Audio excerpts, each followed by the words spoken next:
Hello বন্ধুরা, সকাল সকাল দেখো সাজুগুজু করে ব্যাগপত্র গুছিয়ে নিয়ে ঘর তালা মেরে বেরিয়ে পড়লাম আমরা তিনজনে মিলে।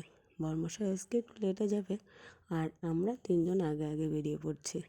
এই যে আমি, আমার শ্বশুরি, আমার ছেলে, তিনজনে দেখো অটো পাইনি, বাড়ির থেকে টোটো পাইনি, তার জন্য আমরা হাঁটি হাঁটি করে মোড় পর্যন্ত যাচ্ছি।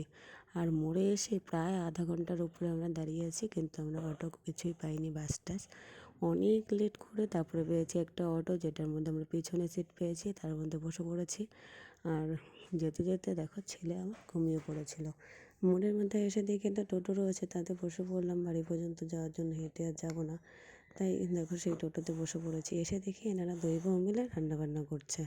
এই জায়গায় রান্নাবান্না চলছে। তোমাদের কিন্তু ভিডিওটা ভালো লাগলে লাইক কমেন্ট করো, আর কমেন্টের মাধ্যমে জানিও ভিডিওটা কেমন লাগলো।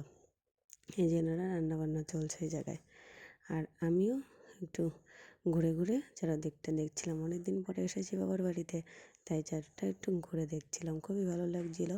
আর এই জায়গায় পুচকু বাচ্চাগুলো খেলা করছিল, আর আমার শাশুড়িকে জিজ্ঞাসা করছে, তুমি কি আমাকে চিনতে পারছো?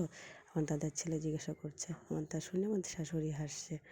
আর এই জায়গায় এনারা খেলাধুলা করছে, আর এই পাশে আমিও তাই দেখে একটু ভাবলাম যে একটু শুনি এরা কী বলছে।